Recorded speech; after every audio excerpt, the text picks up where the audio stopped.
Hello everyone, তো চলে এসেছি আজকে একটা get ready with me video নিয়ে। তো আমার একটা ইনভিটেশন ছিল, তো চলো তোমাদের দেখাবো আমি কিভাবে রেডি হয়ে গেছিলাম। তোমাদের উদ্দেশ্যে করা যাতে তোমরা ইজিলি একটা মেকআপ লুক করে কোথাও যেতে পারো। তো ফার্স্টে আমি স্কিনটাকে প্রেপ করে নেব আর টোনার দিয়ে একটুখানি হাইড্রেট করে নেব। আর বুঝতেই পারছো এখন প্রচণ্ড গরম, তো টোনার মাস্ক। তো তারপর আমি আমার যেহেতু স্কিন অয়েলি, তো আমি ওয়াটার বেস একটা ময়শ্চারাইজার লাগিয়ে নেব। আমার স্কিন খুব অয়েলি বলতে পারো, অয়েলি টু সেন্সিটিভ স্কিন, একটু এদিক ওদিক হলেই র্যাশ আমার খুব বেরিয়ে যায়। আর আমি ইউজ করছি রিকোডের ওয়াটার ময়শ্চারাইজার, যেটার গন্ধটা ভীষণ সুন্দর, আমার খুব ফেভারিট। তারপর ইউজ করছি অ্যাফ্রেজা। এটা আমাদের যারা মেকআপ আর্টিস্ট আছো তারা জানো, ইভেন আমি যারা জানো না তাদেরকেও বলে দিই যে স্কিনে তোমার মেকআপটা যাতে সোয়েট প্রুফ হয়, তো সেই জন্য এটা আমরা ইউজ করি আর লং লাস্টিংও হয়। তো তারপর আমি আমার শেডের একটা ফাউন্ডেশন নিয়ে তাড়াতাড়ি করে নিচ্ছি ব্লেন্ড, বিকজ আমার দেরি হয়ে গিয়েছিলো।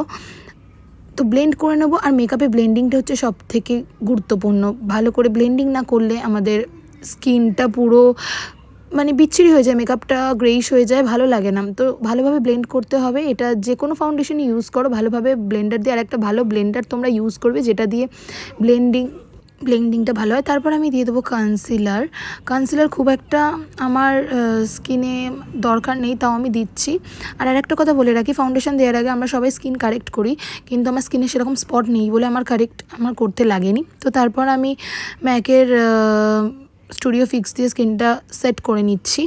আর খুব তাড়া ছিল, কারণ অনেকটা দেরি হয়ে গেছে, তো সেই জন্য খুব তাড়াতাড়ি করে রেডি হচ্ছিলাম, বিকজ হেয়ার স্টাইল করতে হবে, শাড়ি পরতে হবে, সমস্তটাই করতে হবে। তো দেখতেই পাচ্ছ আমি আইশ্যাডো ইউজ করে নিচ্ছি ট্রানজেকশন শেড একটা নিয়ে।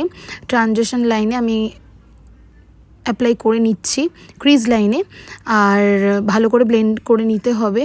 আর এই কালারটা করে নিলাম যাতে চোখটা হাইলাইট হয়। তারপর তার থেকে একটা ডার্ক কালার নিয়ে আমি আরেকটুখানি ওই ক্রিজ লাইনের উপরে দিলাম ভালো করে, যাতে চোখটা আর একটু হাইলাইট হয়। আর একটা এবার আমি ইউজ করছি আই ম্যাজিকের পিগমেন্ট, যেটা প্রচণ্ড ভালো, তোমরা ইউজ করলেই বুঝতে পারবে।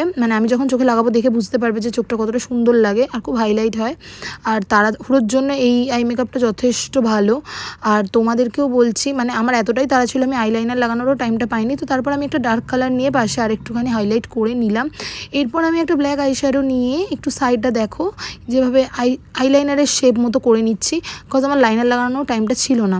আর এই ভিডিওটা করার এটাই রিজন যে অনেকের হাতেই টাইম থাকে না, সেই জন্য এই ভিডিওটা করা। তো তারপর কাজল পরে তারপর একটা হালকা ব্রাউন কালার নিয়ে চোখের তলাটা স্মাচ করে নিলাম। আমি কোনো দিনই কাজল একদম প্রমিনেন্ট পরি না, ওটা স্মাচ করে নিতেই পছন্দ করি। আর দেখো এই মাস্কারাটা এত সুন্দর। আর আমি টাচউড বলবো না, আমার আইল্যাশ অনেক বড়, আমার চোখে ল্যাশ পড়লে বরং বিচ্ছিরি লাগে, ইভেন ওপরে ঠেকে যায়। তাও সেদিনকে আমি একটুখানি একটা ন্যাচারাল আইল্যাশ ইউজ করেছিলাম।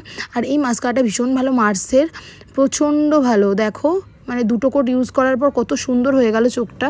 তো তারপর আমি আবার ল্যাশ লাগাবো। আইব্রোটা করে নিয়েছি, ওটা দেখালাম না, এতটাই তাড়া ছিল। তারপর আমি ব্লাশার হাইলাইটার সমস্তটা ইউজ করে নিয়েছি। তো তোমরা জানাবে ভিডিওটা যে তোমাদের কোনোভাবে হেল্প করতে পারলাম কি না। আমি সচরাচর খুব একটা get ready with me video আমি করি না, করি নাই বলতে পারো। তারপর লিপস্টিক ইউজ করছি একটা নিউড শেড নিয়ে। আমি সবসময় 2-3টে কালার ইউজ করি একসাথে, ব্লেন্ড করে ইউজ করি, মিক্স করে, কজ একটা যে কোনো কালার আমি কখনোই ইউজ করি না, একটা অন্যরকম শেড আসে। আর আমার নিউড কালার একটু বেশি ফেভারিট, নয় পরি নিউড নয় রেড, কজ দুটো কালারই আমার খুব ভালো লাগে। আর এটার সাথে রেডটা যাবে না বলেই আমি নিউডটা পরেছি। তো দেখো ফাইনালি হেয়ার স্টাইল করার পর এই লুকটা এসছে।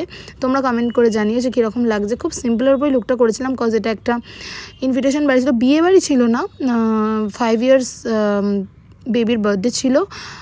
আর এই হেয়ারটা পিছন দিকে একদম নর্মাল রেখেছি, সামনেটা একটু টং করে কার্ল করে জাস্ট ক্লিপ দিয়ে সেট করে নিয়েছি। তো তোমরা জানাবে কেমন লাগলো। আর এই ভিডিওটা তোমাদের যদি ভালো লেগে থাকে লাইক, শেয়ার আর কমেন্ট করতে ভুলো না। আর আমি চাই যাতে তোমরা এই লুকটা রিক্রিয়েট করো, আর রিক্রিয়েট করে থাকলে আমাকে সেটা ইনবক্সে পাঠিও। তো till then tata, bye bye. আমার ব্লগ দেখতে যাদের ভালো লাগে তারা প্লিজ একটা করে লাইক করে দিও, আজকাল তো অনেকেই লাইক করে না। তো till then tata, bye by.